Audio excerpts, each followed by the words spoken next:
Hello everyone and welcome to BriscoeGames. Today we will be reviewing the PlayStation 5, also known as BaeStation 5.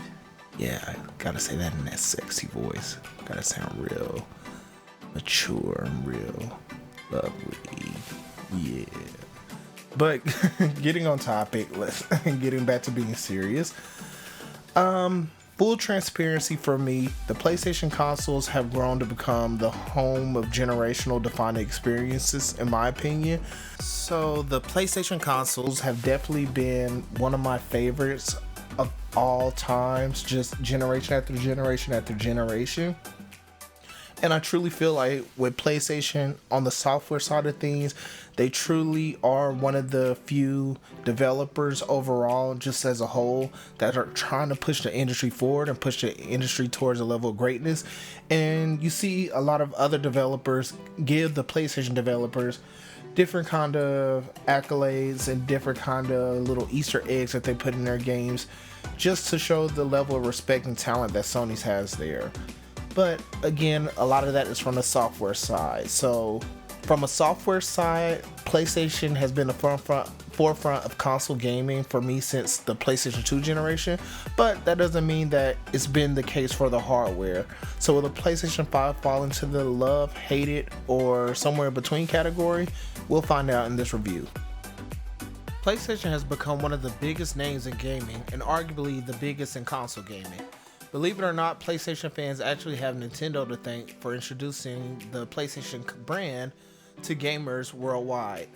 As PlayStation, well, at the time Sony, not PlayStation, were supposed to create a CD drive for the SNES console for Nintendo. However, after some contract negotiations went wrong, Nintendo ended up licensing and contracting out to Philips, and as a result, Sony ended up going back and doubling down and ended up creating the PlayStation brand.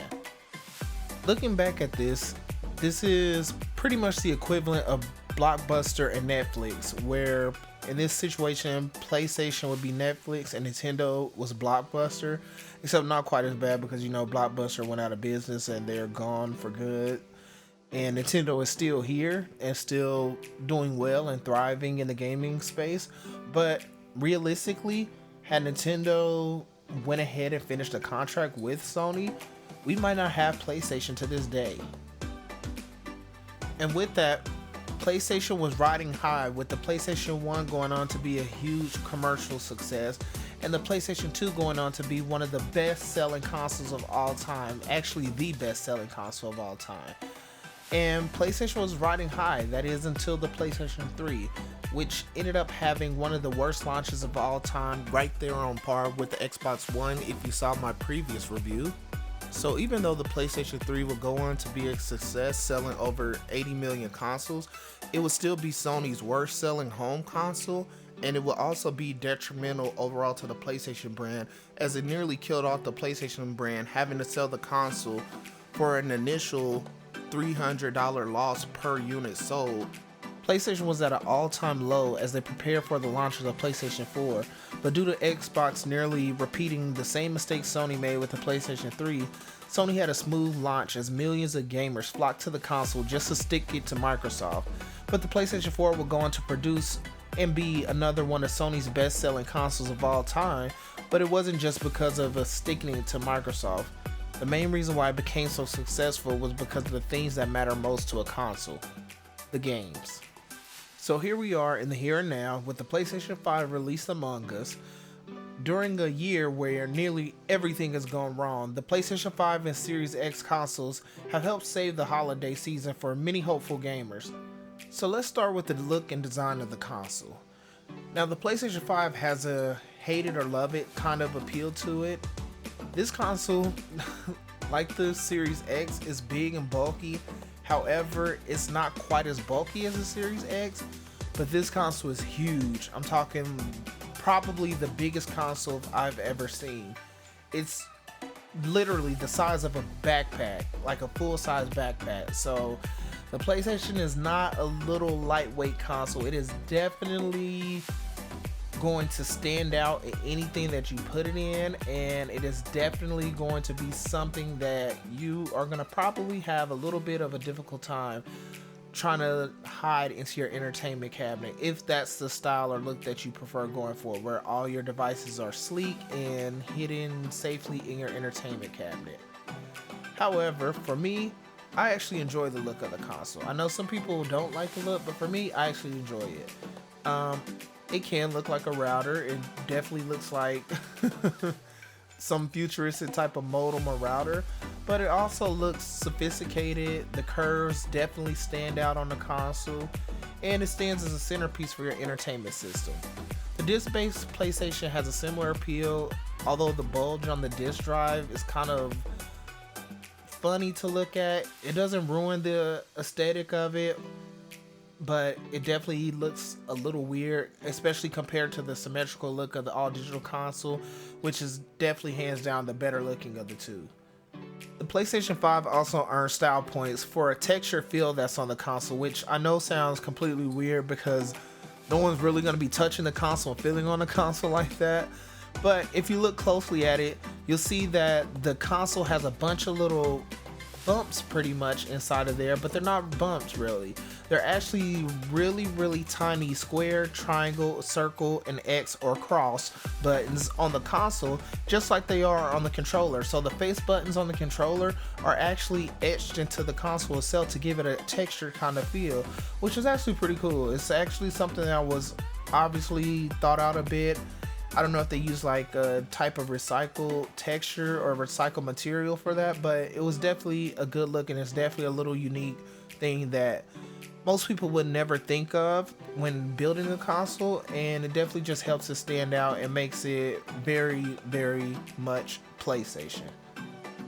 There's one other key design for the PlayStation 5, and that's the included stand.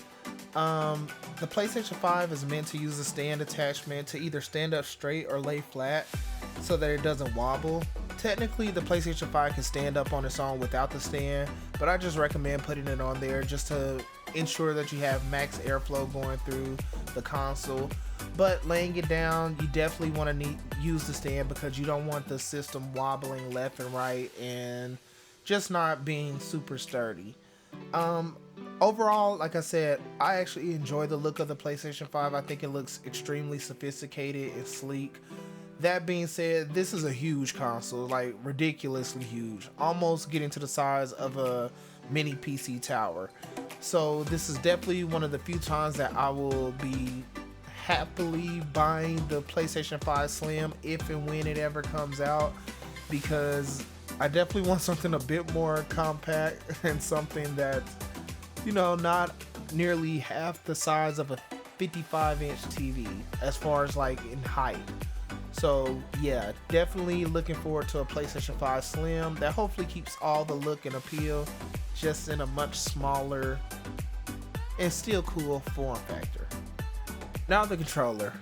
It's safe to say that the PlayStation 5's DualSense controller is possibly the greatest revolution in traditional controllers since maybe dual thumbsticks or dual triggers were added to controllers.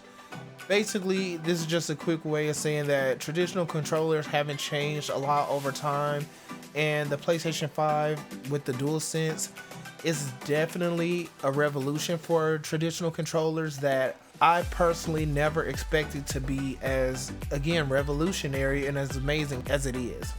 So let's talk about the shape and design of the controller first. The DualSense comes off as a love child between the DualShock 4 and the Xbox One controller. And to me personally, it's for the better. I've never had an issue with the DualShocks over the entire time I used it. I never had an issue with the DualShock 4 over the 7 years I've used it. But after using the DualSense, I'll never go back to the DualShock 4. The controller is just significantly more comfortable, and it has a much appreciated weight to it that just makes it feel good in your hands. Now, just like the PlayStation 5 console, the controller, the DualSense, also has a texture back on the controller that allows you to grip the controller better, and it also has those little, again, crosses, squares, triangles, and circles on it as well too. So if you look real close, you can see that on there, which, you know, it just looks compatible and it's just there for consistency. It also has upgraded the share button to a create button, which allows you to create content and make it extraordinarily easy for content creators to get PS5 recordings and get stuff for different streams and things going for you. So it's definitely a nice upgrade that they added to the share button by moving it to a create button and giving you all your creation tools right there on one single button. The touch bar has been redefined and is now a smooth and significantly better looking pad with the light bar placed around it, almost like a ring. So it's a significant improvement with that as well too. It's not like the little look like styrofoam kind of material that the PlayStation 4 used with the DualShock. It's now like a nice little pad and it actually looks good. All PlayStation 5 DualSense controllers also have a built-in mic, so the days of no micers is finally over, for better or worse. The DualShock 4 also uses Type-C, so it's nice and quick and easy to charge with as well too. But those are all nice things, and if they were all added to the controller and that was it, it'd be a great controller on its own. But there are also two other features in the controller that truly make this controller special. And the first of those is the haptic feedback. The sense of the haptic feedback in the controller takes traditional rumble to the next level, to the point you can actually feel the controller vibrate in such ways that you've never experienced in any other game before. Walking on metal versus sand and ice in Astro's Playroom is like a night and day difference. You can literally feel the smoothness of ice under your feet, you can feel the crunchiness of sand under your feet, and you can feel the clanking of Astro's little robotic feet against the metal with each and every step. Another example is Miles Morales. When you're on the subway, riding the subway, you can feel the bumps of the subway, so you hear the audio and you feel it in your hands as if you're literally on a subway and you're bouncing as the subway car makes its way through the tunnels. It's just a huge experience and just something that feels new with rumble, like something that we don't even think of really, but rumble definitely feels new in the DualSense 5, and it helps bring us to that level where we start to feel and integrate all five of our senses even more into games. But the star of the DualSense controller is definitely the triggers. The DualSense uses adaptive triggers, which is a kind of a way of saying that the triggers have increased force and tension in them when programmed for specific tasks. So being completely honest, when I first heard of this, I instantly thought, oh, this is going to be horrible. As a kid, I've definitely had controllers where, like, when you're playing games and you and your friends play, and sometimes you're eating and sometimes the triggers get a little bit sticky and stuck, so you pull on it hard, you hear that big clack and you're like, uh-oh, did I just break my controller? And it turns out to be fine. It just instantly reminded me of that every time I thought about the DualSense. When they were saying, oh, there's more force to the triggers, I just instantly thought, like, oh my god, I'm gonna get in a game and I'm gonna pull on these triggers and there's gonna be so much tension in it that I'm gonna pull with all my might, and then boom, I knock the motors out, or I just like completely ruin my controller. That instantly crossed my mind all the time, and I'm happy to say that's definitely not the case here. Once I booted up Astro's Playroom and once I felt the triggers for the first time, I felt like a child again. I just literally had joy and excitement on my face the entire time, as it was a feeling that I've never felt in a game in over a decade. I truly couldn't believe, like, something as simple as pressing triggers on a controller literally lit up my day. It literally made my day in that moment. I just couldn't believe the sensation I was feeling on it as I was actually pulling triggers back just to fly in a little jetpack. So it doesn't end there either. So swinging through the city with Spider-Man Miles Morales is not quite nearly as good as what Astro has done, but you can still feel the tension of the webbing as you swing through the city. And Call of Duty is another example of just how amazing the triggers are in this controller, where every single gun and weapon that you use in the game feels completely different when you pull the triggers on them. So if you pull like a handgun, it clicks quicker, and if you pull something like a shotgun, it definitely has a stronger pull to it as well too. So it's just adds another layer and experience to games that we play that we never would have thought of before. and it's kind of magical, to be completely honest. Now, these are features you might not want to use in something like a multiplayer in Call of Duty, where you definitely don't want to be fighting your controller while you're fighting against other players. But in things like campaign, it's definitely a highlight, and I look forward to see what they do with these triggers and with this haptic feedback in more games in the future. So as with all new consoles, there's generally an upgrade in the hardware, and the PlayStation 5 delivers there as well too. Like the Xbox Series X, the PlayStation 5 also uses custom AMD parts. It utilizes a 7nm chip featuring AMD Zen processor for the CPUs, AMD's RDNA 2.0, allegedly, we'll get on that a bit later, for the GPU, 16 gigs of GDDR6 VRAM, and a custom NVMe SSD. But unlike the Xbox Series consoles, both versions of the PlayStation 5 are exactly the same internally, so you don't lose performance by going with the $399 version compared to the $499 version, which simply comes with a UHD Blu-ray drive. The PlayStation 5 uses an 8-core, 16-thread Zen 2 CPU clocked at 3.5 GHz across all 16 threads. So with the PlayStation 5, it's a little bit different because the 8-core variance isn't there, where the 8 cores will clock higher, because the PlayStation 5 was designed to run with the full 16 threads the entire time. So it's 3.5 gigahertz across the board. Again, this is a huge step up, as I said, from the 8-core Jaguar processors that this PlayStation 4 had. And once again, it's going to give you anywhere from 4 to 5 times more processing power from the CPU. The PlayStation 5 has also used a custom RDNA 2.0 GPU 2.0 GPA. Kids, you need to focus in school, take a moment to stop playing games, and make sure you're focusing on your studies, because the 2.0 GPA is definitely not where you want to be at. So it uses an RDNA 2.0 GPU and uses 36 CUs at a variable clock up to 2.23 gigahertz, which is a super high clock, to be completely honest. Even normally by PC standards, that's still a super high clock. And it gives you a total of 10.27584 teraflops, or rounding it up, 10.28 teraflops for short. While there's no current GPU on the market that directly matches the PlayStation 5 in performance or in, let's say, a similar type of architecture, what it would be most close to would be AMD's upcoming RX 6700 and 6700 XT GPUs, which the 6700 allegedly uses the same 36 CUs, so those two should be fairly similar, although the PlayStation does have custom hardware as well too, such as its geometry engine, which I'll get into that a little bit more later on as well. So it's no might to it. The PlayStation 5 is currently performing above its weight and punching above its weight.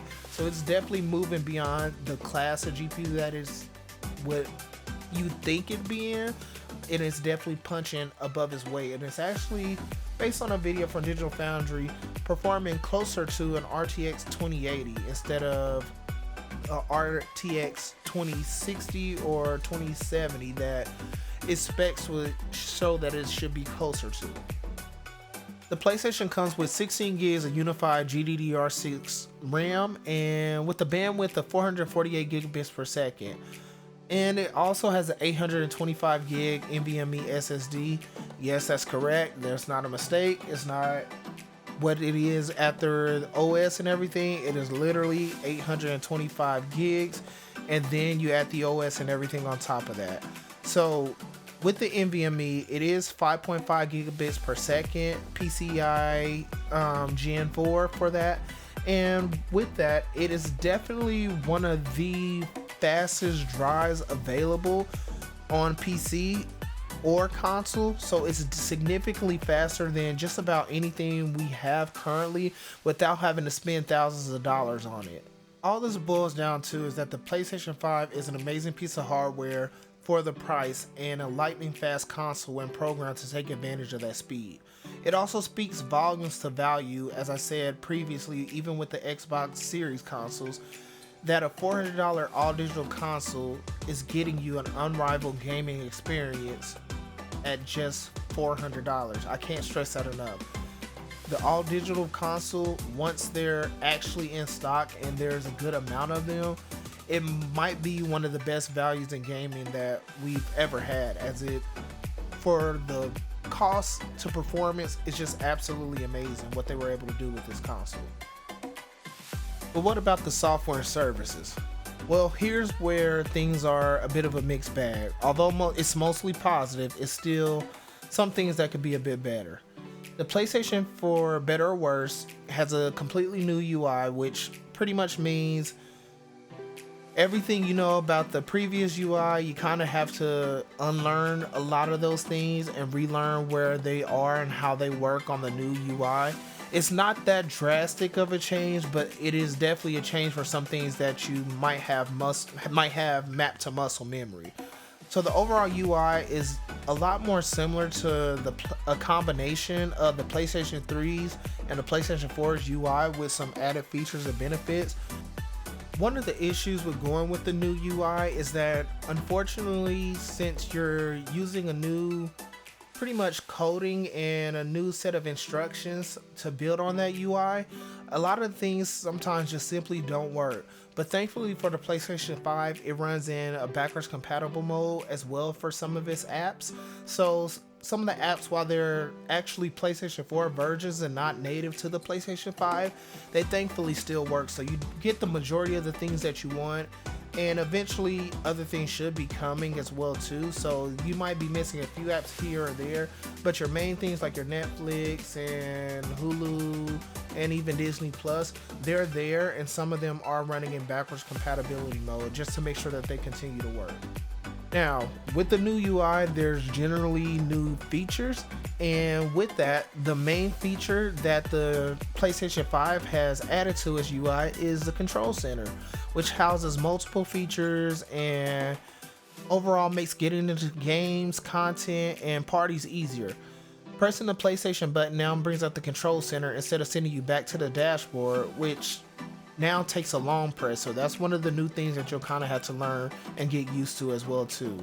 But in the control center, you can do various things such as navigate settings, launch and use activity cards, or access game help. Settings are settings, so we won't spend time on that. We'll just skip right on over that. But the other two are actually key benefits. So with the PlayStation 5, there are things called cards. And cards on PlayStation 5 are basically just little small tiles, aka cards, that have information about whatever game or content is listed on them. So if you're playing Spider-Man, then you'll have a little card that has Spider-Man on there, and you'll see a little collection of cards that allow you to do different things. So the cards can be used to track trophies, find out who's playing what game, or how you can just instantly join them from the card. Go back and redo challenges, or go directly to a specific area or a specific level in the game that you want to focus on a challenge.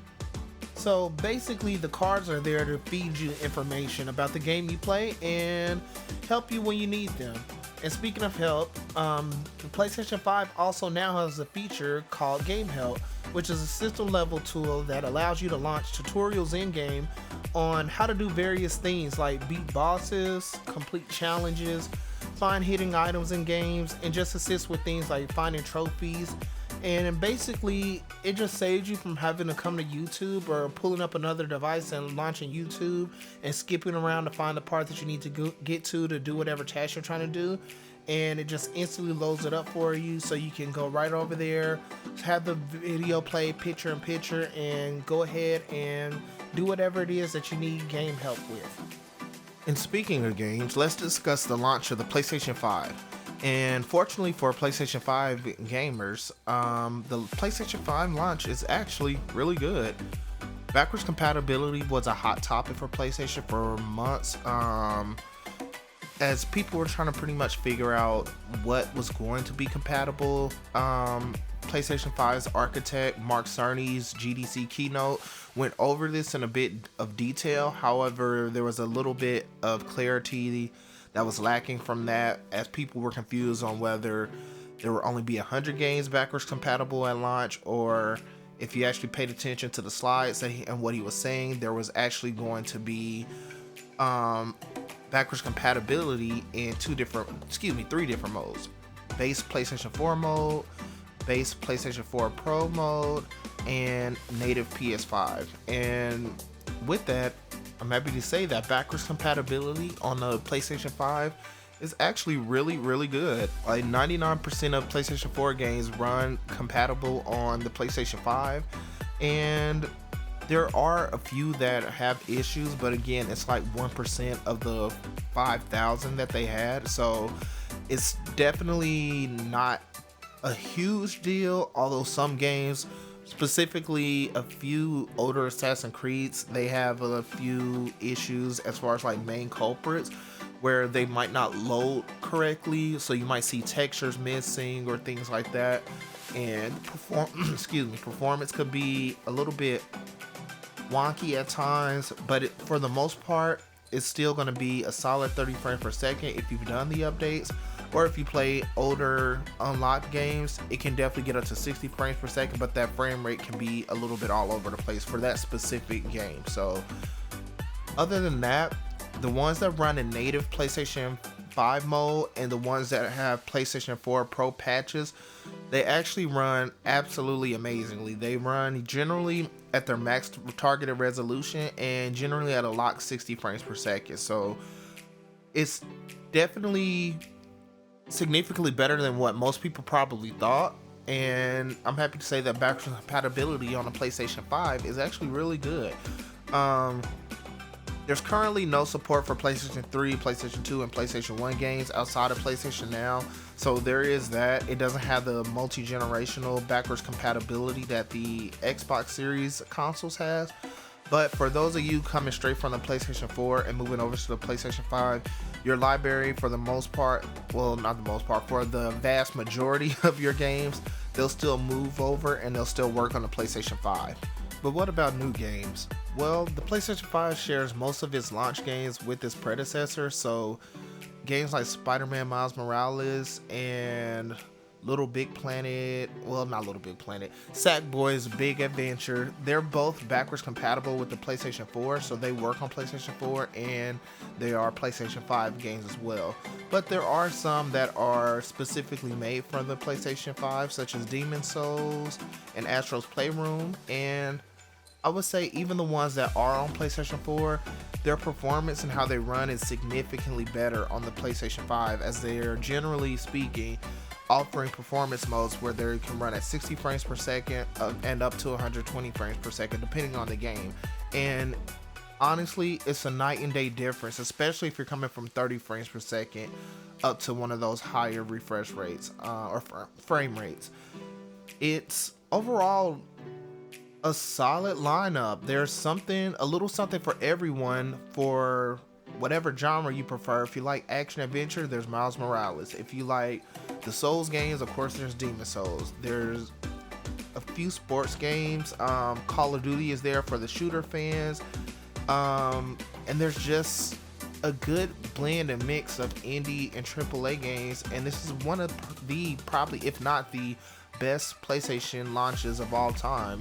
And I truly believe that. Spider-Man is amazing, Astro is amazing, Demon Souls is amazing, and a lot of the third-party offerings are actually good. So this is one of their better lineups as far as launch goes. And just looking at the first half of 2021 alone, you have Ratchet and Clank. Gran Turismo was just recently delayed, so it'll probably be coming out later on in 2021. But you also have Destruction All-Stars, Returnal, and more. And that's just from the first party and exclusive standpoint. Now the good, the bad, and the ugly. So let's start with the ugly. The PlayStation 5, while it is BaeStation, yes, that's Bae, like every other relationship, it has its issues. And the PlayStation 5 biggest issues that it has going against it are the glitches, crashes, and consoles breaking. Now, this isn't a widespread thing at all. This is definitely on a case-by-case base, and it's something that generally happens at the launch of console generations. Like, it's almost inevitable that something's gonna go wrong, and consoles breaking are definitely on the very, very, very minor scale. it's not a widespread thing at all. However, the glitches and crashes, they're not widespread, but they're a bit more common, which is kind of hard to balance that out. I don't want people to think like, oh, all the millions of PlayStation 5s are glitching and crashing, because it's not the case. But there are hundreds, if not thousands, that are. So with the glitches and crashes, it's not like it's detrimental. What it is like, say for example, you're playing Spider-Man, the game will flat out crash and boot you back to your dashboard, and you just have to click on X and log back into it. It's not an overall destructive thing to your console, but it is annoying and it's something that shouldn't be there. So there are releasing patches to try to help fix a lot of these issues, and it shouldn't be an issue in the oncoming months, but it has been an issue thus far.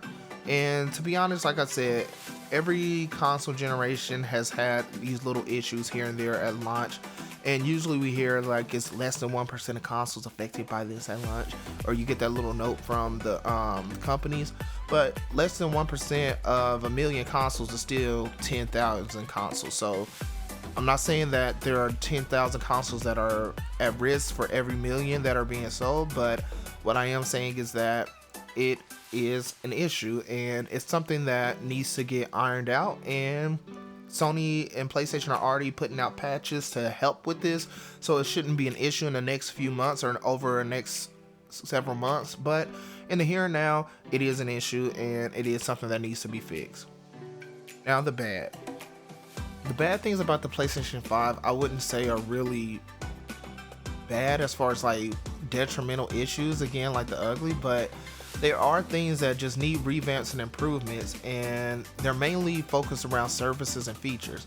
As I said earlier, not all your apps work on the PlayStation 5, but they work in backwards compatibility mode. So having native PlayStation 5 apps is something that can be improved upon.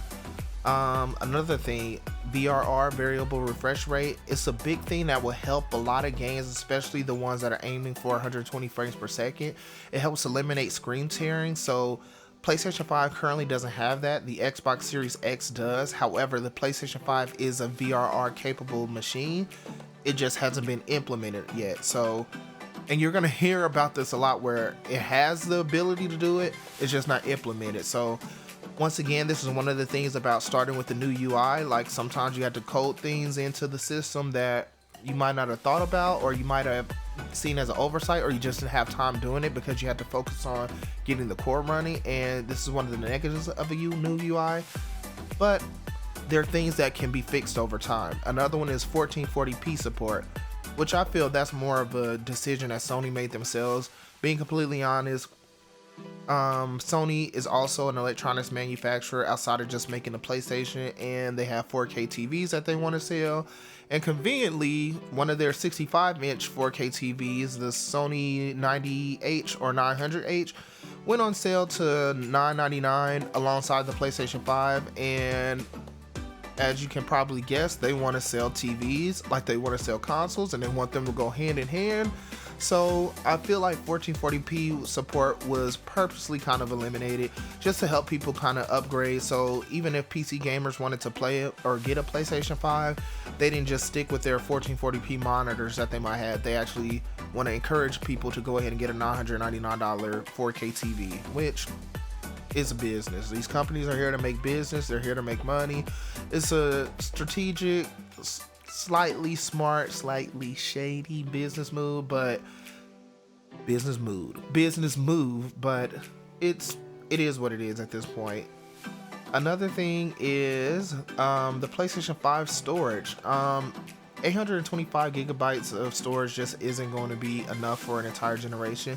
Now, it is enough to host a decent amount of games on your NVMe SSD, but one of the issues that the PlayStation 5 has is that you can't store PlayStation 5 games on an external hard drive.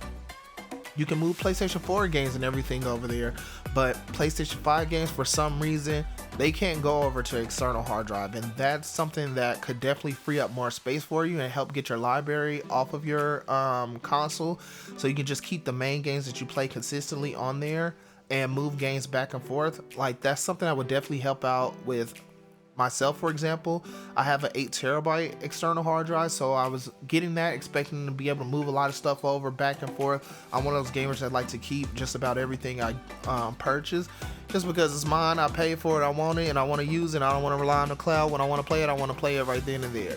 So it would be nice to be able to store PlayStation 5 games on that, but currently you can't do that at all. So that is something that we definitely need to improve upon, and Sony definitely needs to get a fix to as soon as possible. And finally, PlayStation Now and PlayStation Plus Collection.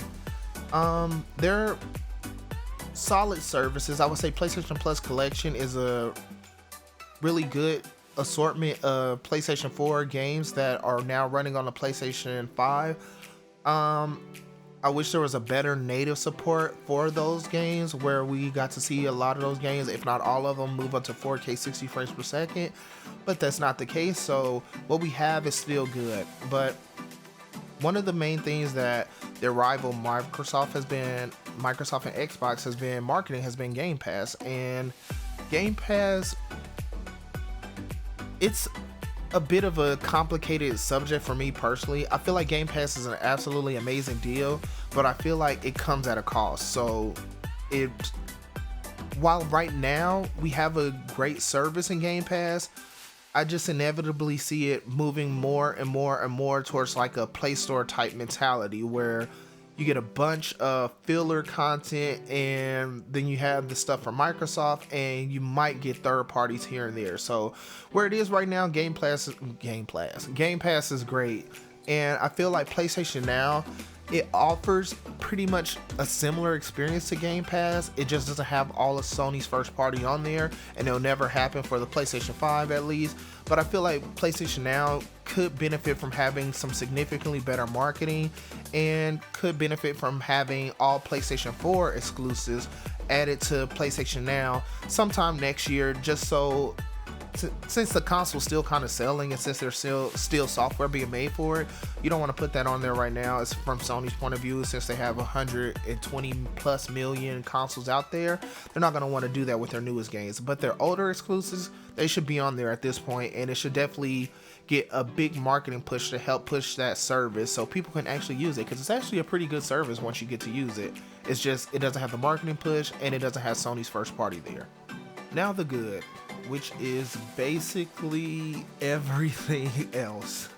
The PlayStation 5 is BaeStation, and that's exactly what it's going to be called from now on. It's BaeStation 5. It will be hereby knighted and deemed BaeStation, and honestly, it's an amazing console already. And that's because you see the potential of greatness that it already has in the console day one. The technical issues aside, and service and features needing to be improved, what we do have here is a console that is pushing far above its weight, that's doing everything that it needs to do to be successful.